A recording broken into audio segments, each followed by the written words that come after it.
우리가 조용히 말할 때 협조해. 안 그러면 다른 수녀들한테도 피해 갈 거야. 엘리사 수녀의 눈빛이 순간 변합니다. 다른 수녀들을 건드린다는 말에 더 이상 참을 수 없게 된 것입니다. 다른 자매들은 건드리지 마세요. 뭐? 수녀가 우리한테 명령해? 태식이 엘리사 수녀의 손목을 거칠게 잡습니다. 야, 너 같은 년이 뭘 믿고 이래? 순순히 따라와. 바로 그 순간입니다. 엘리사 수녀의 온화한 표정이 완전히 사라집니다. 태식의 손목을 잡은 오른손에 순간적으로 힘이 들어가자 태식이 비명을 지르며 무릎을 꿇습니다. 아! 손목이 부러져! 다른 조폭들이 당황해하는 사이 엘리사 수녀는 이미 만식의 턱에 정확한 손날치기를 날립니다. 턱뼈가 어긋나는 소리와 함께 만식이 바닥에 쓰러집니다. 뭐야, 이 여자가! 육봉이 소주병을 들고 달려들지만 엘리사 수녀는 침착하게 몸을 돌려 육봉의 다리를 걸어 넘어뜨립니다. 동시에 무릎으로 그의 복부를 정확히 가격합니다. 남은 3명이 동시에 달려들지만 이미 늦었습니다. 강원도 깊은 산골, 해발 800m 고지에 자리 잡은 성모의 안식처 수녀원에서 새벽 5시 정엘리사 수녀가 눈을 뜹니다. 다른 수녀들이 모두 잠들어 있는 고요한 시간, 그녀만의 특별한 하루가 시작됩니다. 성당에서 혼자만의 기도를 마친 엘리사 수녀는 마을로 향합니다. 수녀원 아래쪽 작은 마을에는 홀로 사는 어르신들이 계시는데 그분들을 돌보는 것이 그녀의 일상입니다. 할머니, 오늘 눈 온다는데 괜찮으세요? 85살 박순옥 할머니 댁에 들어서며 엘리사 수녀가 따뜻하게 인사합니다. 보온통에 든 뜨거운 김치찌개와 직접 담근 반찬들을 꺼내며 할머니의 안부를 묻습니다. 아이고, 수녀님. 이런 날씨에 또 오셨네요. 참 고마워요. 당연한 일이에요. 혹시 아픈 곳은 없으세요? 엘리사 수녀가 할머니의 손을 잡으며 살펴보는 순간 할머니가 깜짝 놀랍니다. 수녀의 손바닥에 굳은 살이 너무 많기 때문입니다. 보통 수녀들과는 확연히 다른 마치 무언가를 오랫동안 잡고 훈련한 사람의 손 같습니다. 수녀님 손이 참 단단하네요. 젊을 때 무슨 일 하셨어요? 잠깐 당황한 듯 보이던 엘리사 수녀가 자연스럽게 웃으며 대답합니다. 아, 수녀 되기 전에 운동을 좀 했었거든요. 건강관리 차원에서요. 하지만 할머니는 뭔가 이상하다는 느낌을 지울 수 없습니다. 수녀의 걸음걸이도 자세도 심지어 주변을 살피는 눈빛도 보통 사람들과는 확실히 다르거든요.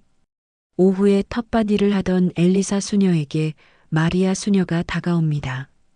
엘리사 자매님, 마을에서 이상한 사람들이 왔다고 하던데요. 이상한 사람들이요? 네, 아침부터 술을 마시고 큰 소리로 떠드는 사람들이 백마장 근처에 왔다고 하더라고요. 뭔가 분위기가 심상치 않다고 하니 조심하세요. 엘리사 수녀의 표정이 순간 굳어집니다.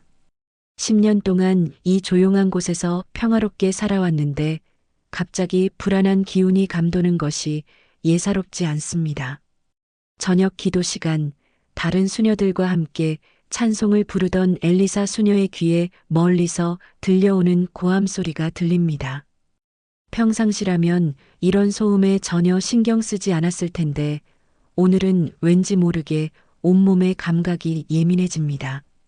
밤 10시가 넘어서자 수녀원 주변이 심상치 않게 소란스러워집니다.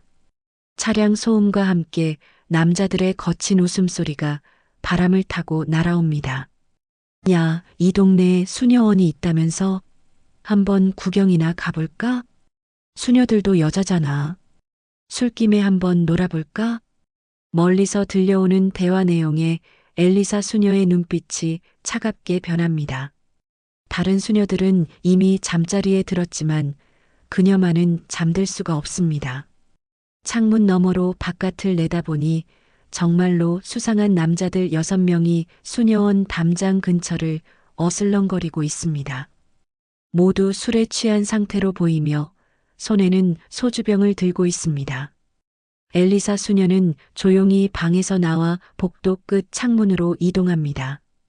어둠 속에서 그들의 움직임을 살펴보니 단순히 지나가는 행인들이 아닙니다. 명백히 수녀원을 노리고 온 것이 분명합니다. 주님, 이 평화로운 곳을 지켜주세요. 기도를 올리면서도 엘리사 수녀의 몸은 이미 임전태세로 바뀌어 있습니다. 10년 전 707특임대에서 몸에 밴 본능이 되살아나고 있는 것입니다. 숨소리를 죽이고 발걸음을 조심스럽게 옮기며 주변 상황을 파악하는 모든 행동이 자연스럽게 나옵니다. 밤 11시 드디어 그들이 움직입니다. 담장을 넘으려는 시도를 시작한 것입니다. 엘리사 수녀는 더 이상 망설이지 않고 조용히 현관문을 열고 나갑니다. 어둠 속에서 빛나는 그녀의 눈빛은 더 이상 온화한 수녀의 것이 아닙니다. 잠들어 있던 전사의 혼이 깨어나는 순간입니다. 담장을 넘어온 조폭 6인조의 리더 태권이 동료들에게 손짓합니다. 모두 서울에서 올라온 중간 보스급들로 백마장 송년회에서 술에 취해 흥이 오른 상태입니다. 야들아, 조용히 해. 수녀들 깨우면 안 되잖아. 하지만 만식이 희죽거리며 대답합니다. 형님, 어차피 우리가 왔으니 깨어날 거 아닙니까? 그 수녀 낮에 마을에서 봤는데 나이는 좀 있어도 몸매가 괜찮던데요. 육봉이 소주병을 들고 비틀거리며 끼어듭니다. 맞아요. 웃는 게 묘하게 섹시하더라고요. 수녀복 벗기면 어떨까 궁금하지 않아요? 철진과 도철, 태식까지 모두 음흉한 웃음을 터뜨립니다.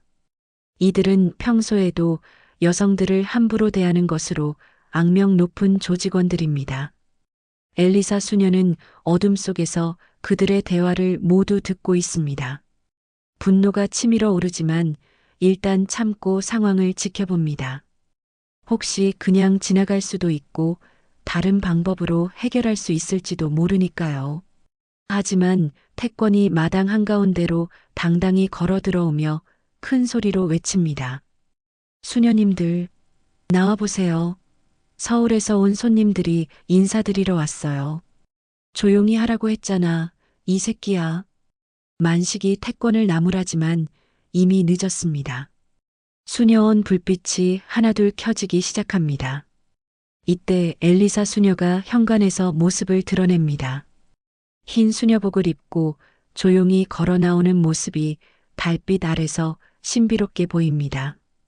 이 늦은 시간에 무슨 일이세요? 엘리사 수녀의 목소리는 여전히 차분하고 온화합니다. 하지만 그녀의 시선은 이미 6명의 위치와 무기 여부, 탈출 경로를 모두 파악하고 있습니다. 육봉이 술에 취해 비틀거리며 다가옵니다. 아, 수녀님. 우리가 서울에서 왔는데 외로워서 그래요. 같이 놀아요. 죄송하지만 이미 늦은 시간입니다. 내일 낮에 다시 오세요. 엘리사 수녀가 정중하게 거절하자 태권이 화를 냅니다. 야, 수녀가 뭐라고 우리를 무시해? 우리가 누군지 알아?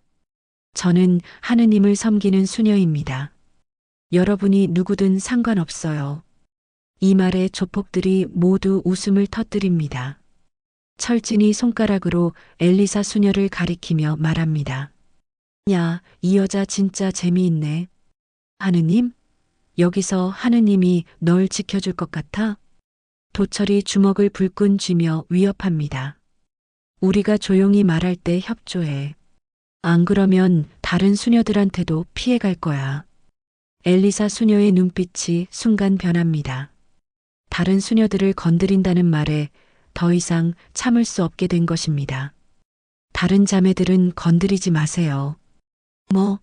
수녀가 우리한테 명령해? 태식이 엘리사 수녀의 손목을 거칠게 잡습니다. 야, 너 같은 년이 뭘 믿고 이래? 순순히 따라와. 바로 그 순간입니다. 엘리사 수녀의 온화한 표정이 완전히 사라집니다. 태식의 손목을 잡은 오른손에 순간적으로 힘이 들어가자 태식이 비명을 지르며 무릎을 꿇습니다. 아, 손목이 부러져. 다른 조폭들이 당황해하는 사이 엘리사 수녀는 이미 만식의 턱에 정확한 손날치기를 날립니다. 턱뼈가 어긋나는 소리와 함께 만식이 바닥에 쓰러집니다. 뭐야 이 여자가. 육봉이 소주병을 들고 달려들지만 엘리사 수녀는 침착하게 몸을 돌려 육봉의 다리를 걸어 넘어뜨립니다. 동시에 무릎으로 그의 복부를 정확히 가격합니다. 남은 3명이 동시에 달려들지만 이미 늦었습니다. 어둠 속에서 움직이는 엘리사 수녀의 모습은 마치 춤을 추는 것 같습니다. 정확하고 빠른 움직임으로 순식간에 3명을 모두 제압합니다. 30초도 채 걸리지 않았습니다. 6명의 조폭들이 모두 바닥에 쓰러져 신음하고 있습니다. 그중 3은 완전히 기절한 상태입니다. 엘리사 수녀는 깊게 숨을 들이쉬며 마음을 진정시킵니다. 10년 만에 다시 깨어난 정은아 중사의 본능이 너무나 자연스럽게 나온 것에 스스로도 놀랍니다. 주님, 용서해 주세요. 조용히 기도를 올린 후 엘리사 수녀는 휴대폰을 꺼내 112에 신고합니다. 경찰서요? 성모의 안식처 수녀원에 침입자들이 있었는데 지금은 제압된 상태입니다. 빨리 와주세요. 이때 다른 수녀들이 소음을 듣고 나와봅니다. 마당에 쓰러져 있는 조폭들을 보며 모두 깜짝 놀랍니다. 엘리사 자매님, 이게 무슨 일이에요? 괜찮습니다. 경찰이 곧 올 거예요. 하지만 수녀들의 눈에는 의문이 가득합니다. 어떻게 한 명이 6명을 모두 제압할 수 있었을까요? 새벽 2시 강원도 홍천경찰서로 긴급 신고가 들어옵니다. 당직 경찰관 김정수가 전화를 받으며 의아한 표정을 짓습니다. 수녀원에서 6명을 혼자 제압했다고요? 정말입니까? 현장에 출동한 경찰들은 믿을 수 없는 광경을 목격합니다. 6명의 건장한 남성들이 모두 바닥에 쓰러져 있고 그중 3은 완전히 기절해서 깨어나지 못하고 있습니다. 태권은 손목 골절, 만식은 턱뼈 탈구, 육봉은 갈비뼈 금이 간 상태입니다. 이게 정말 한 명이 한 일입니까? 홍천서 형사과장 박민호가 엘리사 수녀에게 묻습니다. 25년 경력의 베테랑 형사인 그도 이런 현장은 처음 봅니다. 정당방위였습니다. 저희를 위협했기 때문에 어쩔 수 없었어요. 엘리사 수녀의 대답은 여전히 차분합니다. 하지만 박 과장의 의심은 더욱 깊어집니다. 조폭들의 상처 부위를 보면 모두 정확한 급소를 노린 것이거든요. 혹시 무술을 배우신 적이 있나요? 젊을 때 운동을 조금 했었습니다. 어떤 운동이요? 태권도 정도요. 하지만 현장을 살펴본 경찰들은 고개를 갸우뚱합니다. 이것은 단순한 태권도 실력으로는 불가능한 일이거든요. 다음 날 오전 경찰서로 이송된 조폭들 중 의식을 회복한 태권이 진술을 시작합니다. 그 수녀, 보통 사람이 아니에요. 움직임이 완전히 군인 같았어요. 담당 형사 이상돈이 자세히 묻습니다. 어떤 면에서 군인 같았다는 겁니까? 발소리도 안 나게 움직이고 우리 위치를 정확히 파악하고 있었어요. 그리고 공격할 때 주저하지 않았어요. 마치 훈련받은 사람처럼요. 이 진술을 들은 박민호 과장은 수녀원의 CCTV 영상을 요청합니다. 다행히 수녀원 마당에는 방범용 카메라가 설치되어 있었습니다. CCTV 영상을 확인한 경찰들은 모두 입을 다물지 못합니다. 화면 속 엘리사 수녀의 움직임은 정말로 일반인의 것이 아니었습니다. 이건 특수부대 기술이야. 박 과장이 중얼거립니다. 그는 예전에 군복무를 특전사에서 했기 때문에 전문적인 격투 기술을 알아볼 수 있었습니다. 과장님, 이 수녀에 대해 신원 조회를 해봐야 하지 않을까요? 이상돈 형사가 제안하자 박 과장이 고개를 끄덕입니다. 정엘리사, 이 이름으로 한번 조회해봐. 하지만 신원 조회 결과는 너무 단순했습니다. 10년 전부터 수녀원에 거주하고 있다는 기록뿐, 그 이전의 이력은 전혀 나오지 않습니다. 이상하네. 마치 10년 전에 갑자기 나타난 사람 같아. 이때 수녀원 근처에 사는 70대 할머니 한 분이 경찰서로 찾아옵니다. 김영자 할머니입니다. 경찰관님, 그 수녀님에 대해 할 말이 있어요. 무슨 말씀이세요? 10년 전에 처음 오셨을 때부터 이상했어요. 다른 수녀님들과는 확실히 달랐거든요. 김할머니의 증언이 계속됩니다. 걸음걸이도 다르고 주변을 살피는 눈빛도 달랐어요. 그리고 가끔 악몽을 꾸는지 밤에 소리를 지르기도 했어요. 어떤 소리를 지르던가요? 동료들 이름을 부르면서 미안하다, 살려달라 이런 말들을 했어요. 그런데 그 이름들이 다 군대식 별명 같았어요. 이 증언을 들은 박 과장은 더욱 의심스러워집니다. 그는 즉시 국정원과 국방부에 비공식 문의를 넣어봅니다. 며칠 후 놀라운 정보가 들어옵니다. 10년 전 서울에서 발생한 고위급 요인 납치 사건 당시 작전에 투입된 707특임대 소속 정은하 중사가 실종된 기록이 있다는 것입니다. 정은하, 엘리사, 혹시? 박 과장이 두 이름을 연결해 봅니다. 그리고 당시 사건 자료를 요청하지만 대부분이 기밀로 분류되어 있어 열람할 수 없습니다. 이거 보통 일이 아니야. 이때 은퇴한 방송기자 출신 박상도가 이 소식을 듣게 됩니다. 그는 10년 전 그 납치 사건을 취재했던 기자였습니다. 정은하가 살아있다고? 그럼 내가 알고 있는 진실들이. 박상도는 즉시 수녀원으로 향합니다.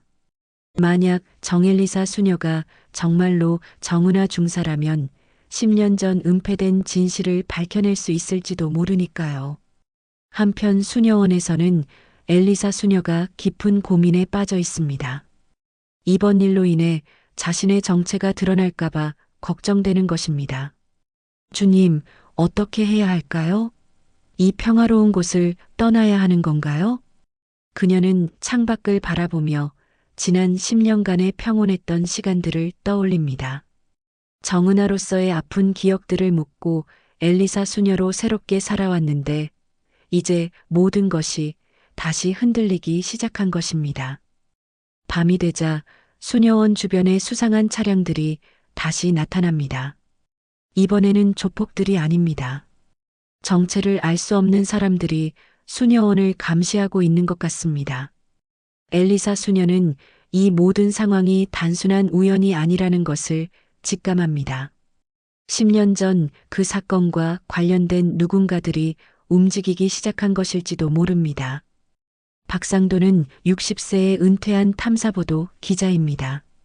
10년 전 서울 방배동에서 발생한 고위급 요인 납치 사건을 끝까지 추적했던 유일한 언론인이기도 합니다.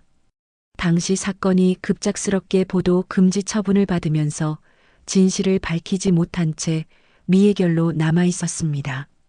정은하 중사, 정말 살아있는 건가? 박상도는 자신의 서재에서 10년 전 취재 자료들을 다시 꺼내봅니다. 두꺼운 파일 속에는 당시 사건의 모든 기록들이 정리되어 있습니다. 2015년 3월 15일 서울 방배동 고급주택가에서 국정원 고위 관계자의 가족이 납치되는 사건이 발생했습니다.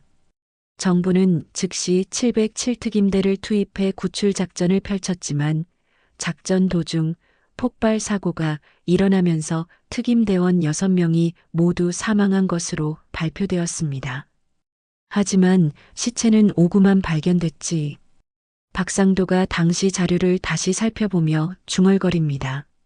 정은하 중사의 시신만 끝내 발견되지 않았고 실종 처리된 채 사건이 마무리되었습니다.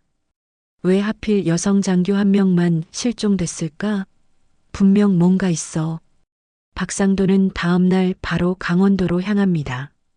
정엘리사 수녀가 정말로 정은하 중사인지 직접 확인해 보기 위해서입니다. 수녀원에 도착한 박상도는 마리아 수녀에게 면회를 요청합니다. 엘리사 자매님을 만나고 싶은데요. 어떤 일로 오셨나요? 중요한 이야기가 있습니다. 꼭 만나야 할 이유가 있어요. 마리아 수녀가 망설이는 사이 엘리사 수녀가 직접 나타납니다. 박상도를 보는 순간 그녀의 표정이 굳어집니다. 기자분이시군요. 어떻게 아셨습니까? 걸음걸이나 눈빛을 보면 알 수 있어요. 무슨 일로 오셨나요? 박상도는 직감합니다. 이 여성이 보통 사람이 아니라는 것을, 자신의 직업을 단번에 알아보는 관찰력이나 차분한 대응 방식이 일반적인 수녀와는 확연히 다릅니다. 정은하 중사에 대해 이야기하고 싶습니다. 이 말을 듣는 순간 엘리사 수녀의 몸이 순간적으로 경직됩니다. 하지만 곧 평정을 되찾으며 대답합니다. 잘못 찾아오신 것 같네요. 저는 그런 분을 모릅니다. 10년 전 방배동 사건 기억나지 않습니까? 엘리사 수녀의 눈빛이 흔들립니다. 아무리 숨기려 해도 몸의 반응을 완전히 제어할 수는 없습니다. 박상도가 가방에서 사진 한 장을 꺼냅니다. 10년 전 707특임대 단체 사진입니다. 6명의 대원이 함께 찍은 마지막 사진이었습니다. 이 사진 속 여성이 바로 당신 아닙니까? 사진을 본 엘리사 수녀의 손이 미세하게 떨립니다. 사진 속 젊은 여군의 모습이 바로 자신이었기 때문입니다.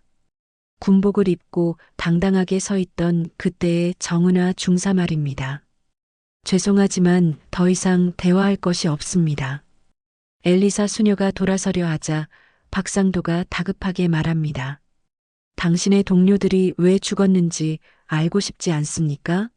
왜 당신만 살아남았는지, 그리고 누가 그들을 죽음으로 몰고 갔는지 말입니다. 이 말에 엘리사 수녀가 걸음을 멈춥니다. 10년 동안 가슴 깊이 묻어두었던 트라우마가 다시 올라오기 시작합니다. 그날 밤 무슨 일이 있었습니까? 폭발은 정말 사고였습니까? 박상도의 질문이 계속되자 엘리사 수녀의 눈에 눈물이 맺힙니다. 제발 그만둬 주세요. 정은하 중사, 당신은 내부 배신자가 있었다는 것을 알고 있었죠?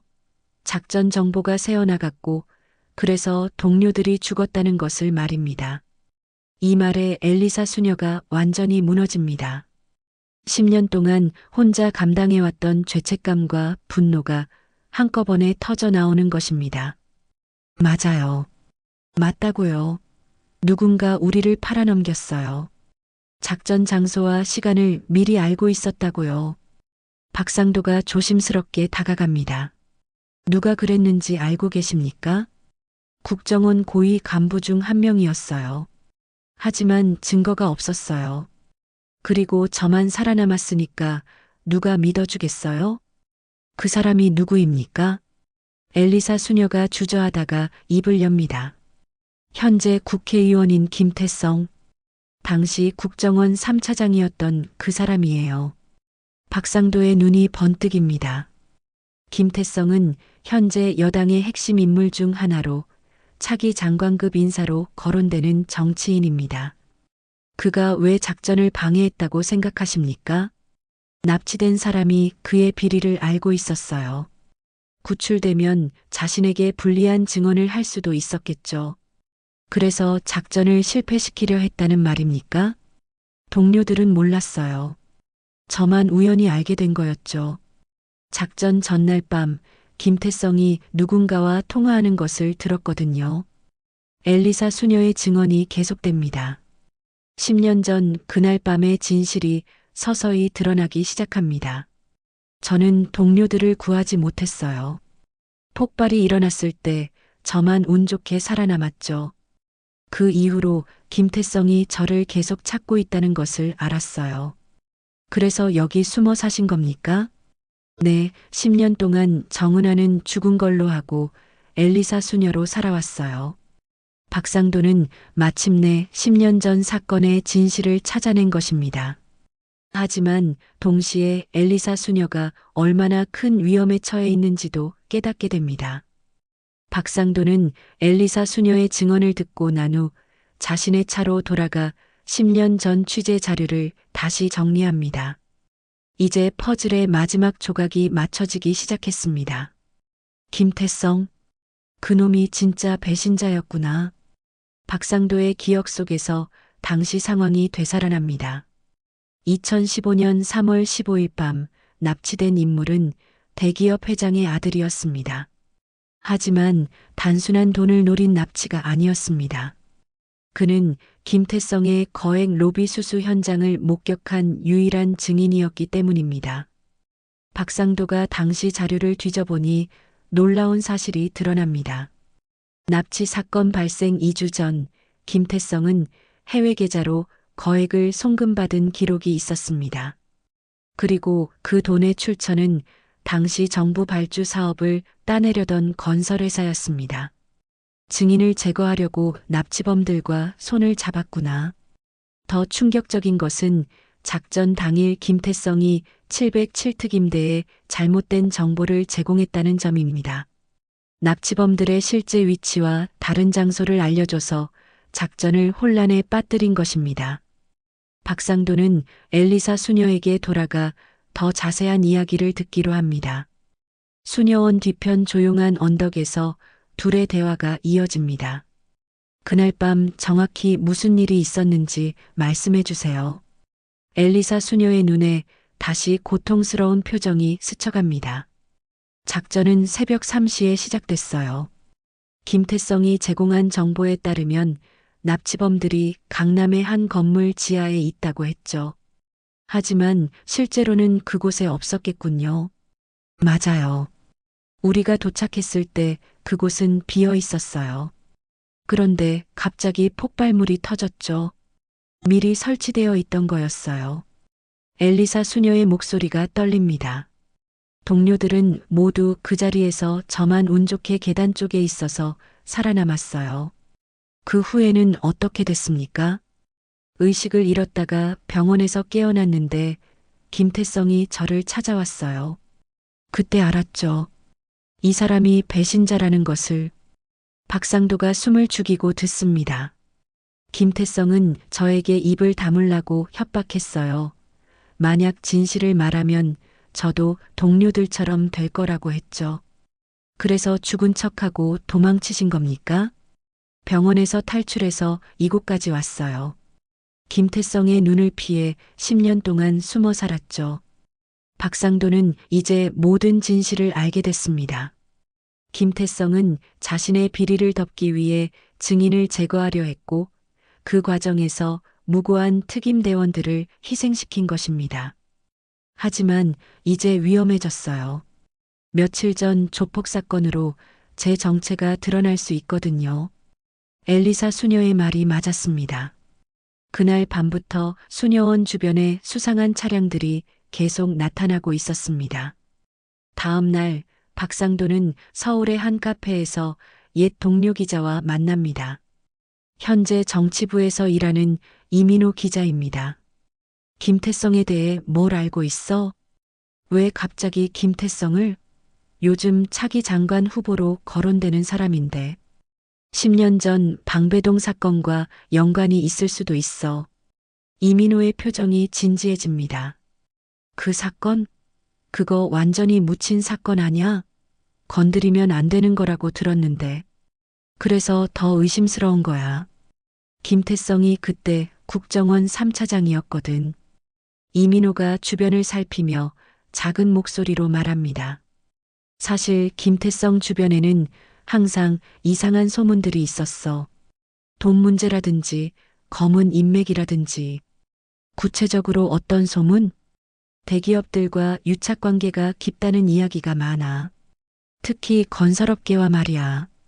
박상도의 추측이 맞아떨어지고 있었습니다. 그리고 최근에 이상한 일이 하나 더 있었어. 뭔데? 김태성 쪽에서 사설 탐정 회사에 누군가를 찾아달라고 의뢰했다는 이야기가 있어.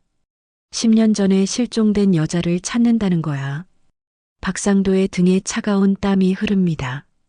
김태성이 정은아를 찾고 있다는 뜻입니다. 언제부터 찾기 시작했어? 며칠 전부터야. 강원도 쪽을 중심으로 수색하고 있다고 하더라. 박상도는 즉시 수녀원으로 전화를 겁니다. 하지만 전화가 연결되지 않습니다. 불안한 마음에 다시 강원도로 향합니다. 수녀원에 도착한 박상도는 긴장한 표정의 마리아 수녀를 만납니다. 엘리사 자매님이 어디 계세요? 아침부터 보이지 않아요. 어디로 가셨는지. 박상도는 엘리사 수녀의 방을 확인해 봅니다. 옷가지와 개인 물품들이 모두 그대로 있는 것으로 보아 급하게 나간 것 같습니다. 이때 수녀원 마당에서 이상한 것을 발견합니다. 땅바닥에 뭔가 묻혀있던 흔적이 있고 그 옆에는 작은 종이 쪽지가 떨어져 있습니다. 박 기자님께 진실을 밝혀주세요. 마당 뒤편 큰 나무 아래를 확인해 보세요. 마이너스 엘리사. 박상도가 쪽지에 적힌 곳을 파보니 군번줄과 오래된 작전 지침서가 나옵니다. 총상으로 찢어진 지침서에는 10년 전 작전의 실제 내용이 적혀 있었습니다. 이 순간 박상도는 깨닫습니다. 엘리사 수녀가 10년 동안 숨겨온 것은 자신의 정체만이 아니라 김태성의 범죄를 입증할 수 있는 결정적 증거였다는 것을 말입니다. 엘리사 수녀는 새벽 4시 모든 수녀들이 잠들어 있을 때 조용히 수녀원을 나섰습니다. 박상도와의 대화 이후 더 이상 이곳에 머물 수 없다는 것을 깨달았기 때문입니다. 김태성의 추정망이 점점 좁혀지고 있고 다른 수녀들까지 위험에 빠뜨릴 수는 없었습니다. 수녀원에서 5km 떨어진 깊은 산속 폐허가 된 옛 기도원에서 엘리사 수녀는 하룻밤을 보냅니다. 차가운 바닥에 앉아 묵주를 손에 쥐고 기도를 올리지만 마음은 전혀 평안하지 않습니다. 주님, 저는 지금 무엇을 하고 있는 것일까요? 10년 동안 묻어두려 했던 기억들이 폭포수처럼 쏟아져 내립니다. 동료들의 얼굴, 그들의 마지막 순간, 그리고 자신만 살아남았다는 죄책감이 가슴을 짓누릅니다. 정민호, 김상철, 박준영, 이동욱, 최영수, 동료들의 이름을 하나씩 부르며 엘리사 수녀는 눈물을 흘립니다. 모두 20대 후반의 젊은 청년들이었습니다. 조국을 지키겠다는 신념으로 특임대에 지원했고 가족들과 연인들이 기다리고 있던 소중한 사람들이었습니다. 미안해. 정말 미안해. 그날 밤의 기억이 생생하게 되살아납니다. 작전 개시 2시간 전 엘리사 수녀는 우연히 김태성의 전화 통화를 엿듣게 되었습니다. 작전 위치를 바꿔야 합니다. 애들이 눈치챌 수 있어요. 괜찮다. 어차피 다 처리될 일이야. 증인도 특임대도. 그때는 무슨 뜻인지 정확히 몰랐습니다. 하지만 뭔가 이상하다는 느낌은 있었습니다. 김태성의 표정이 평상시와 달리 긴장되어 있었고 자꾸 시계를 확인하는 모습이 수상했습니다. 작전이 시작되고 목표 지점에 도착했을 때도 뭔가 잘못되었다는 직감이 들었습니다. 너무 조용했고 인기척이 전혀 없었습니다. 납치범들이 인질과 함께 있다면 이렇게 조용할 리 없었습니다. 대장님, 뭔가 이상합니다. 정민호 중사에게 말하려던 순간 폭발이 일어났습니다. 건물 지하에 미리 설치된 폭탄이 터진 것입니다. 엘리사는 운 좋게 계단 근처에 있어서 폭발의 직격탄을 피할 수 있었지만 다른 동료들은 그렇지 못했습니다. 으악!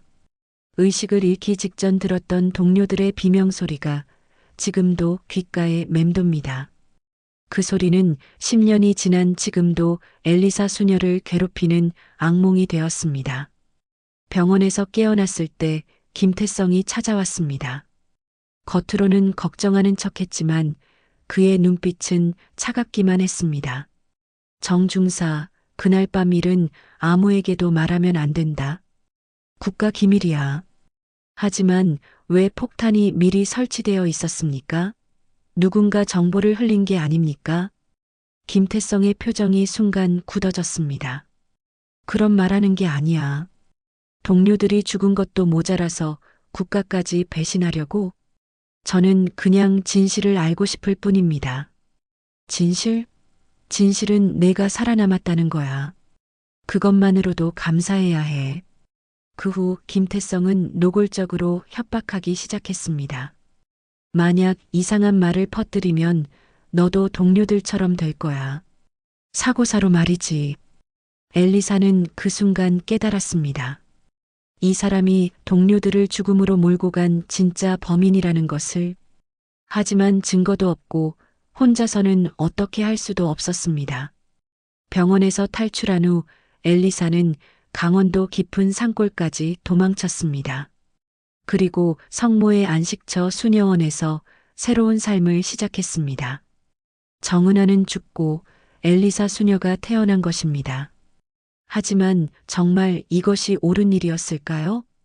지금까지 숨어 살면서도 늘 죄책감에 시달렸습니다. 동료들의 억울한 죽음을 그냥 묻어버린 것이 맞는지, 김태성의 범죄를 방치한 것이 옳은지 끊임없이 자문했습니다. 새벽이 밝아오자 엘리사 수녀는 결심을 굳힙니다. 더 이상 도망치지 않기로, 동료들의 죽음을 헛되이 하지 않기로. 주님, 저에게 용기를 주세요. 진실을 밝힐 용기를 주세요. 엘리사 수녀는 박상도에게 전화를 겁니다. 박 기자님, 저예요. 더 이상 숨지 않겠어요. 어디 계세요?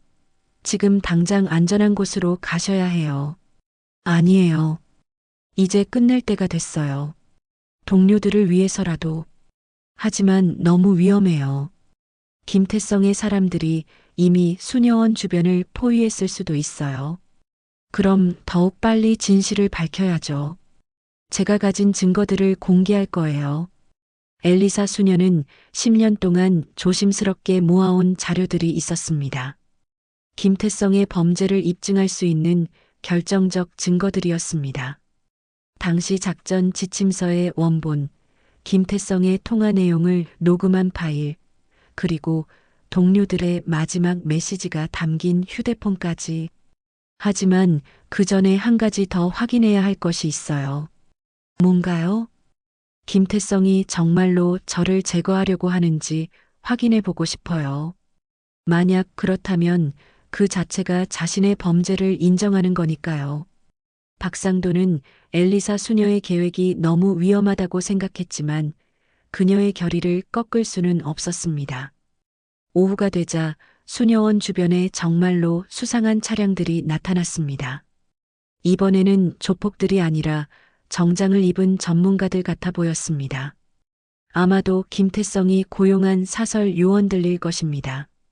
엘리사 수녀는 수녀원으로 돌아가지 않고 마을 뒤편 언덕에서 그들의 움직임을 관찰했습니다. 예상대로 그들은 수녀원을 포위하고 있었습니다. 김태성, 정말 끝까지 가려고 하는구나. 이제 더 이상 물러날 곳이 없습니다. 엘리사 수녀는 마지막 선택을 해야 할 시간이 왔다는 것을 깨달았습니다. 10년 동안 엘리사 수녀로 살았던 평화로운 시간은 이제 끝입니다. 동료들아, 이제 너희들의 복수를 해줄게. 병원에서 회복한 조폭 6인조가 다시 움직이기 시작했습니다.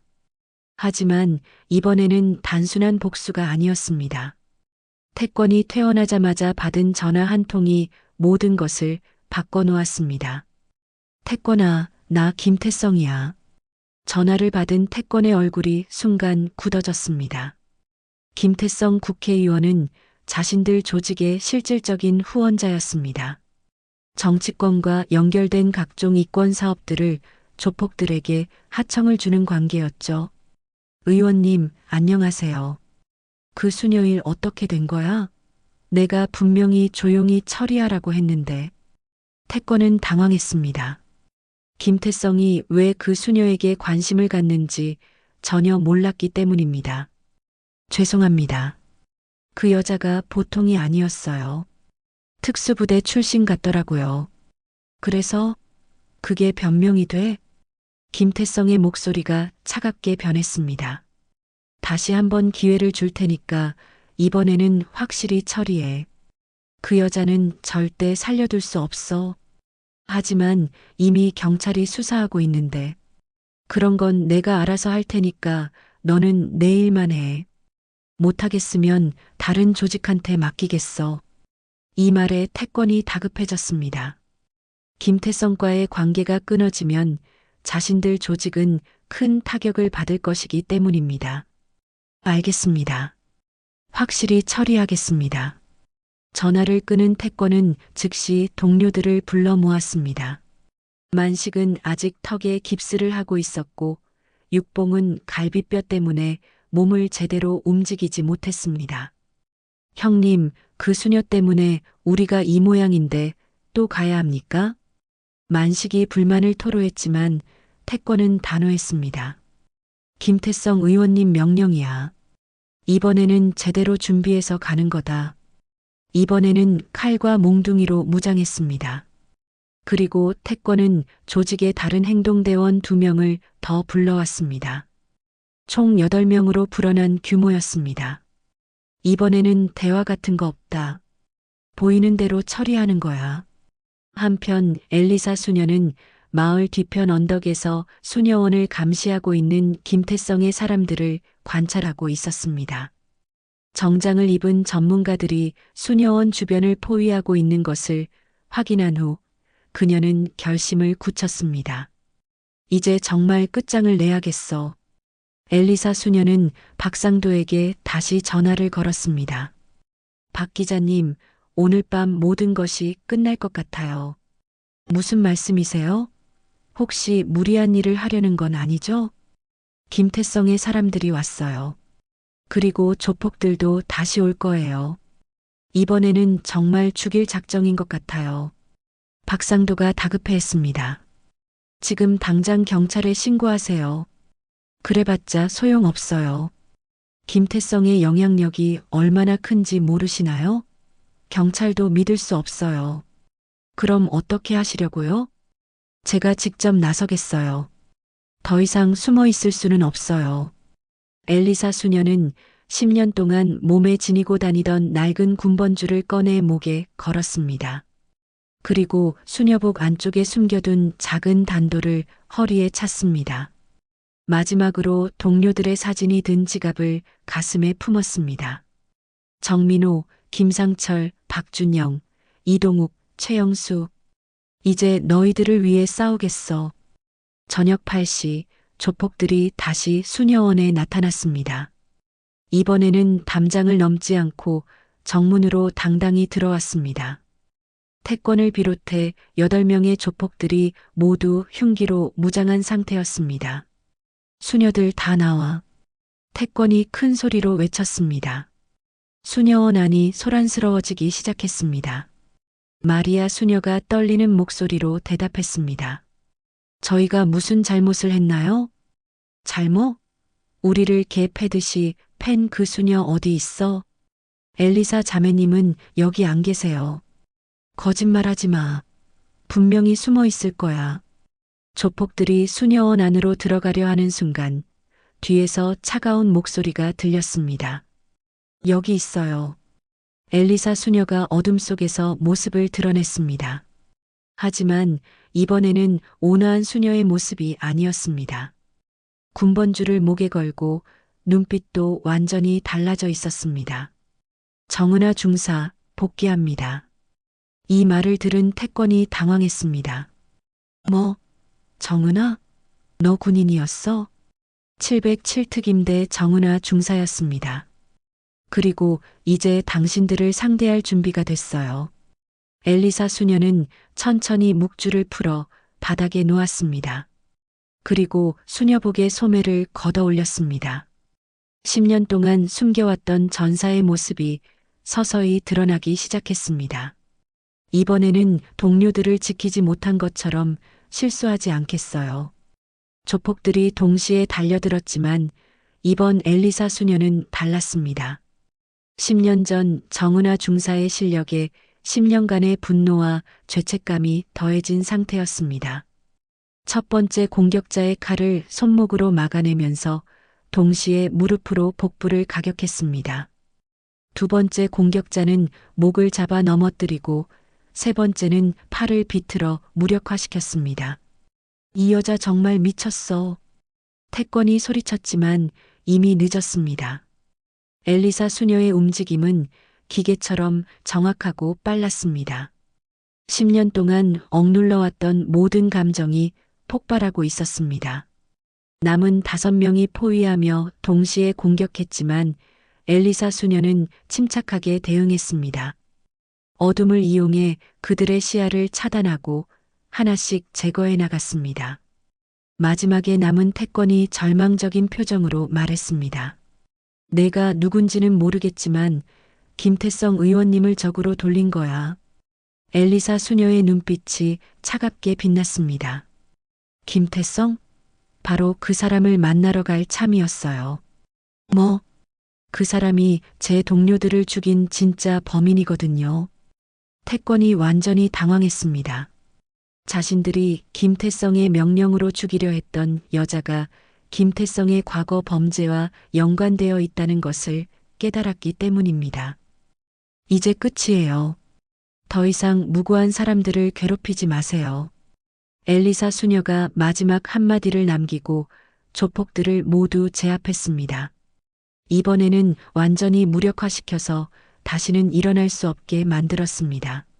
싸움이 끝나고 엘리사 수녀는 다시 묵주를 집어들었습니다. 주님, 용서해 주세요. 하지만 이제 정의를 실현할 때입니다. 조폭들을 제압한 후 엘리사 수녀는 바로 경찰서로 향했습니다. 하지만 이번에는 도망치기 위해서가 아니라 모든 것을 끝내기 위해서였습니다. 박민호 과장을 직접 찾아가 자수하기로 결심한 것입니다. 저는 정은아입니다. 모든 것을 자백하겠습니다. 홍천 경찰서에 나타난 엘리사 수녀의 모습은 충격적이었습니다. 수녀복을 입고 있지만 목에는 군번줄을 걸고 있었고 눈빛도 완전히 달라져 있었습니다. 박민호 과장이 서둘러 조사실로 그녀를 안내했습니다. 정말로 707특임대 정은아 중사가 맞습니까? 네, 맞습니다. 그리고 10년 전 방배동 사건의 유일한 생존자입니다. 엘리사 수녀는 자신이 지난 10년 동안 숨겨온 모든 진실을 털어놓기 시작했습니다. 김태성의 배신, 동료들의 죽음, 그리고 자신이 왜 수녀가 되어 숨어 살아야 했는지를 상세히 설명했습니다.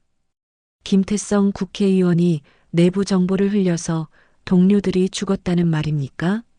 네, 그리고 저에게 입을 다물라고 협박했습니다. 진실을 말하면 저도 사고사로 만들겠다고 했어요. 박 과장은 이 증언이 사실이라면 한국 정치사에 큰 파장을 일으킬 것이라는 것을 알았습니다. 하지만 증거가 필요했습니다. 혹시 이를 뒷받침할 증거가 있습니까? 엘리사 수녀가 가방에서 여러 자료들을 꺼냈습니다.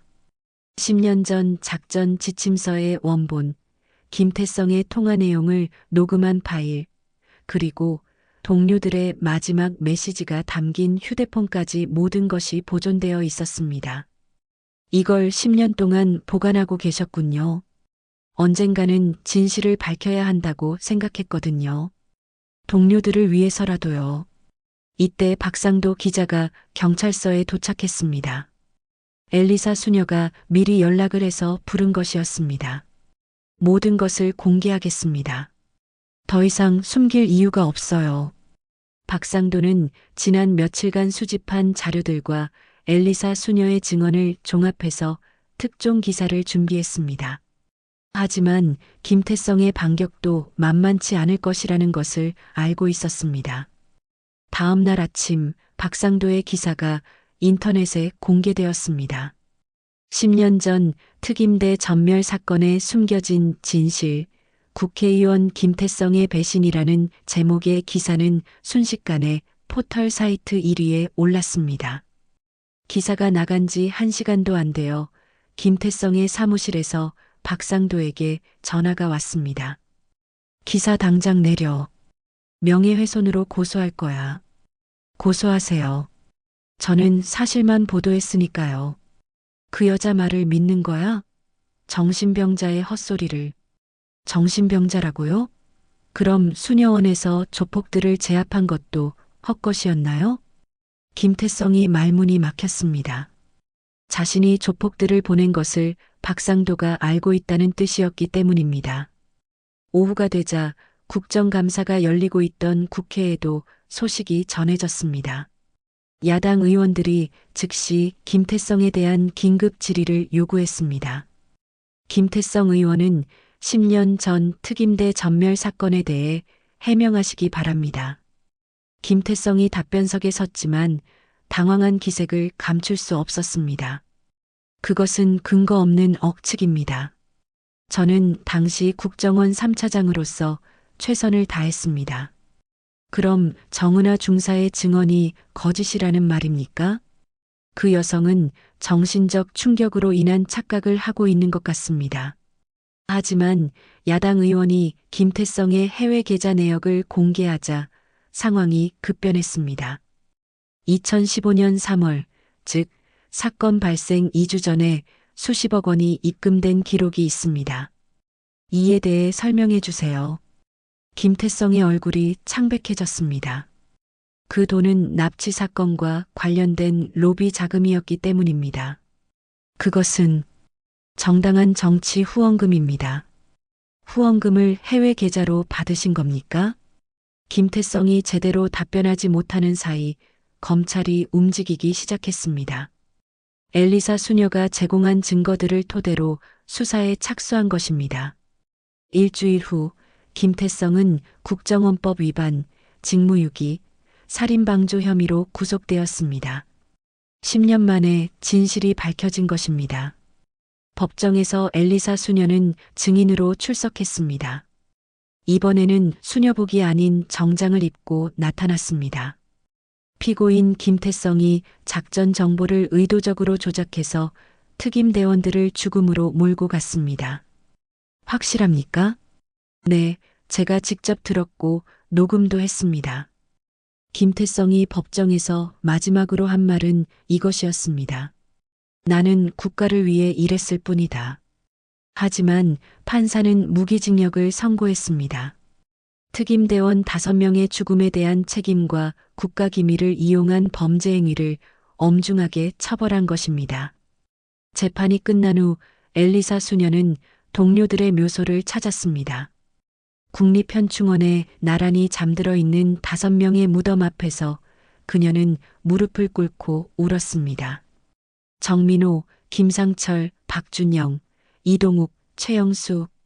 이제 너희들이 억울하게 죽지 않았다는 것을 모든 사람이 알게 됐어. 미안해. 너무 늦었지만 진실을 밝혔어. 동료들의 가족들도 모두 참석했습니다. 10년 동안 아들을 잃은 아픔을 혼자 감당해왔던 어머니들, 남편을 잃고 홀로 아이를 키워온 아내들이 엘리사 수녀를 끌어안으며 함께 울었습니다. 고마워요, 은하야. 우리 아이들이 헛되이 죽지 않았다는 걸 알려줘서. 법원은 정당방위와 특수공무원 신분보호 조항을 근거로 엘리사 수녀에게 무죄를 선고했습니다. 조폭들을 제압한 것도 김태성의 범죄를 폭로한 것도 모두 정당한 행위라고 판단한 것입니다. 재판 후 엘리사 수녀는 중요한 결정을 내렸습니다. 더 이상 한국에 머물지 않기로 한 것입니다. 이제 정은하로서의 삶은 끝났어요. 엘리사 수녀로서 새로운 삶을 시작하고 싶어요. 바티칸에서 연락이 왔습니다. 전 세계 분쟁 지역에서 활동하는 수녀들을 훈련시키는 특별 임무를 맡아달라는 것이었습니다. 엘리사 수녀의 특수한 경험과 능력이 필요하다는 교황청의 판단이었습니다. 분쟁 지역에서 고통받는 사람들을 도와달라는 부름 같아요. 출국 전날 박상도 기자가 마지막 인터뷰를 요청했습니다. 앞으로의 계획은 어떻게 되십니까? 아프리카나 중동의 분쟁 지역에서 활동할 예정입니다. 제 경험이 도움이 될 수 있을 것 같아요. 후회는 없으십니까? 엘리사 수녀가 잠시 생각하더니 미소를 지었습니다. 없어요. 이제야 진정한 평화를 찾은 것 같아요. 동료들도 이제 편히 쉴 수 있을 거예요.